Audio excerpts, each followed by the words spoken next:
If you work with text, then you know that it's quite important to be able to generate good insights from it. And that is especially true in the age of AI, because AI in itself produces a lot of text, be it long research reports or memory files or specialized skills. And one of the best ways to extract insight from text is to use knowledge graphs, because knowledge graphs allow you to see what are the main ideas inside, how they relate to one another, and also can show you the gaps between them so that you can understand how you can develop your ideas further by bridging those gaps. And up to now, this has only been available in something like Obsidian, which is a popular note-taking app that shows you connections between your ideas. However, the problem with Obsidian that you see right now on the screen is that it's good for capturing ideas. It's not so good for creating something. And so a lot of people use something like Cursor AI, which is an IDE, which is a tool that you can use to actually develop software, but also to write texts or to even steer your LLM's reasoning. And so Cursor AI, for example, that you see right now on the screen, also can view markdown files just like Obsidian, but the advantage is that you can use a much more advanced AI inside its own agents here, or using Claude inside its terminal, in order to then be able to do something with those ideas that you generate. So in this video, I'm going to show you a completely new stack that you can use that brings one of the best features of Obsidian, which is the graph view, into something like Cursor. So you can visualize your ideas as a graph, see how they relate to one another, identify the gaps between them, and then use these gaps in order to generate some new insights. And the best thing about it is that you can apply it not only to your writing or research, but also to your code and also to the output of LLM itself. So for example, here I have an AI skill that was generated by Claude for me to help in my writing, and I can actually use the graph in order to improve that skill, to improve the structure of the description and to see what I'm missing inside. So you can also point to the rules that AI systems use. So you can really use it for anything, for your own writing, to generate code, or for LLM output. And I'm going to show you how you can do all that. So let me first demonstrate how this new extension that you can use in Cursor AI works on something very simple. I have a folder here with some of my markdown files. In fact, this one is an extract from my LLM Wiki. I made another video that shows you how you can build an LLM Wiki from your existing knowledge base in Obsidian. So I have my Obsidian knowledge base here, which is basically everything I have, the collection of all the ideas and all the artifacts and research papers I have, right? But sometimes it's a bit too messy. So when you want to extract a certain knowledge from it and focus it on a certain project, what you can do is to create an LLM Wiki, which is a sort of AI generated structure that is made with some meta tags that allows your AI to understand better what it's about. So here I have an example of that, which is on the topic of fractal variability that I'm very interested in, because I'm building an app that helps people move in a way that is more adaptable. And so I have here a collection of thoughts, research papers, and ideas, and I can simply install this extension into my Cursor AI, and then I can right-click on the folder or on a specific file, and then I have here a special menu element, InfraNodus graph, visualize as a graph. So then it visualizes it as a graph. It shows me the content of that particular folder, and in this folder it's actually all the research outcomes that AI generated for me, right, based on my ideas and my thoughts and the research papers that I curated. And it shows me a really quick and nice overview of everything I'm talking about, which is already really useful for me to get into this material, because I can see that it's about body coordination, fractal variability, recovery phases, breathing rhythm. So this is already a really good way to start thinking about this topic again, right? But my favorite use for that is to look at the latent topics, so the topics that are a little bit smaller, the hidden ones. And for example, here I have network tension. I can click on that, and then I can ask this extension to tell me what this topic is about just by clicking on this AI button, summarize selected topic. So I select a topic on network tension here, and then AI is generating a summary of what this particular knowledge base has to say about this topic, right? And here it gives me a really nice summary of this topic, so I understand a little bit more how I connect this idea of variability and adaptability to network science and networks, and then it helps me generate some more ideas in this direction and to develop this underrepresented topic even more. So this is one of my most favorite use cases. Look at the smaller topical clusters that the extension identifies, and then focus your attention and your AI's attention on them, and then ask it to help you develop those topics further.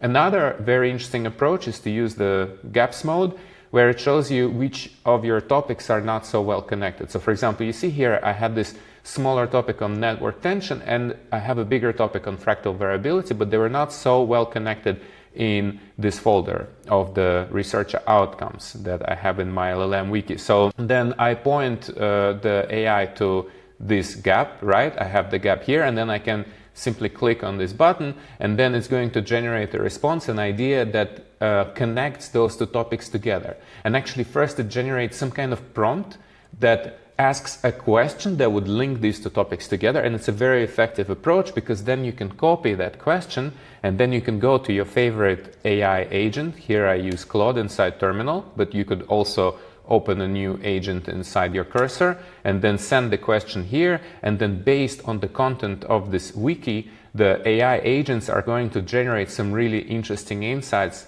for you that are based on this gap. So this is very important because, you know, it's not just generating anything for you based on some arbitrary question that AI thought was important. You actually participated in selecting this gap that you find important, and then you ask the AI to generate an interesting idea for you. And it works actually really well because you see it's analyzing the whole knowledge that you have. It looks at this question and then it tries to generate something super relevant that will bridge those two topics together that are not so well connected yet, and then generate some really interesting insights for you. So this is one of my favorite use cases for this extension that you can use just to ideate, to write research, and to come up with new ideas. Another really interesting use case that I wanted to show you is when you point it to your code base. So for example, here I have the actual code base of this graph, right?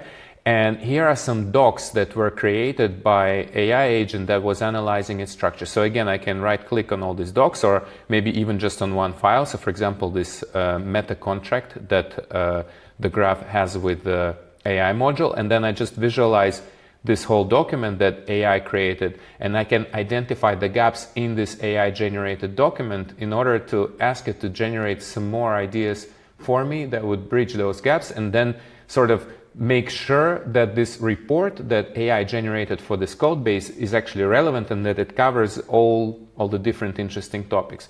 When I select something, for instance, here that I find, okay, maybe this is missing, I can also ask it to generate a question based on this topical gap, and then in the same way I can use that question, but this time I'm copying the question into my AI agent in order to actually improve this document that AI generated in relation to my code base.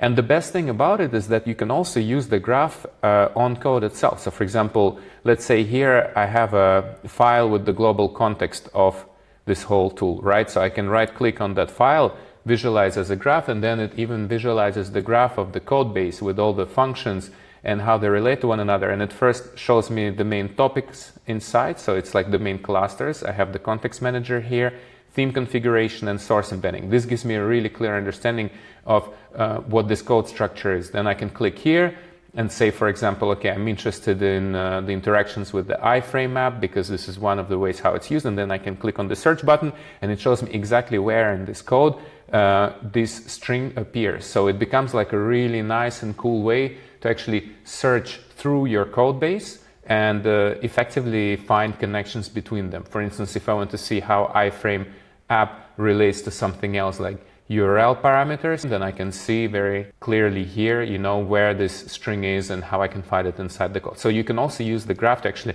navigate through your knowledge. Exactly in the same way, I can use it also here when I'm working with text. For instance, if I click on network tension, I can click on the context button, and then it will show me all the statements that belong to this topic. And then I can ask it to find me exactly this paragraph, and then I'm going to see it here in the markdown file, exactly where I'm talking about network tension in relation to all these ideas. So you see, you can also use the graph not only to generate ideas, but also to navigate through your knowledge and to find the topics and ideas and functions that are relevant and important to you. And one last interesting use case that I wanted to demonstrate is that you can also point it to the artifacts generated by your models. So here I have another folder with all of my skills. Skills are the advanced prompts that are generated for your models, like Claude AI, for example. I have skills that explain it how to do certain things. And here I have a skill that is writing assistant that helps me write articles. It kind of looks through the articles I have and then helps me structure them better, also using InfraNodus, right? So here I have the description of the skills. Usually skills are generated by AI themselves by just following your instructions, right? But then let's say if I want to improve that skill, what I can do is I can point my InfraNodus to this and then visualize it as a graph. So it will visualize inside this extension here. I see the structure of that skill. I see what it's talking about. That's very useful to me because I don't have to read through this whole document. Of course, I will actually read because I like to understand it in very much detail what's happening. But this gives me a really nice high-level view of what this skill is about. Then I can see, all right, it's about text structure, but also pattern detection here. There's another cluster on exploratory thinking, a smaller one. As I told you, I'm really interested in those smaller clusters. So then I can say, okay, so show me where it's talking about this exploratory thinking.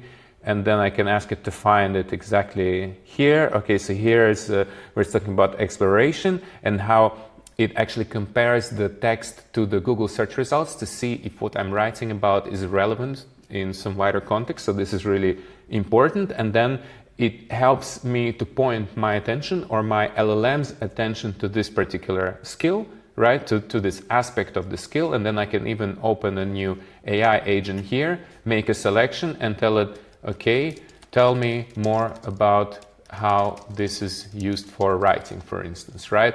And then it's going to generate a response for me based on what I selected on the particular aspect that I was interested in, specifically how I can improve my writing by connecting it to the demand and the interests and the existing search results. So this is really good because you can really customize your skill in a very nuanced way by looking at the main topics and gaps between them and then optimizing them in this fashion. And you probably know that also your AI agents, they generate a lot of other stuff automatically, even if you don't ask it to. Like, for instance, your agents, they might have memory that record the sort of like knowledge it has about some particular folders you work with. It might also have rules. So you can also point all of this to all those generated files in order to understand how your AI is thinking and to tell it how it can think better. So this is also a really good use case because you can actually improve your AI tools by using this extension. And one of the best things about it is that you can also actually use it inside the agents themselves by connecting to the InfraNodus MCP server. So for example, here we have the graph visualized, but you can also tell it, okay, find me some gaps in this content, right? And then if you have the InfraNodus MCP server connected, then it's going to call a special tool that is the InfraNodus content gap finder. And then it's going to use absolutely the same approach that I showed you here when I'm looking at the gaps, you know, to actually tell you like, okay, you have those gaps in this text. And so you should perhaps focus on that. You see here it called the tool use, generate content gaps. And here it even generated the response for us that we can then integrate into the AI agent workflow. So this is really good because you can actually use that same approach with the agents themselves through the InfraNodus MCP server. So the visualization is great because it helps you understand how it thinks, but you can also, once you understand how it thinks, point LLMs to specific aspects of your ideas and ask them to use certain methodologies in order to optimize the structure of your own thinking, of your code base, or of your LLMs thinking through the MCP server.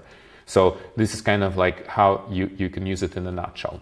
One last thing I want to show you is how to install it. You basically open Cursor AI. If you use anti-gravity, you can use anti-gravity, VSCE, or any other IDE, and then you go into the extensions panel. Sometimes you will need to open that side panel here to be able to see it. Open the file browser, and then here it will show you that you have the extensions, and then you just type in InfraNodus, all right, and then it will find the InfraNodus extension inside the marketplace, and then you simply click install. It also has links to the source code, so you can check everything there. And once you install it and you add the API key, then you simply, reload your cursor or whatever tool you use, and then find the files that you would like to analyze, right-click on them, and then visualizes the graph. You also can access it if you click Command-Shift-P here, then you type in InfraNodus, then you can also access it through the menu here.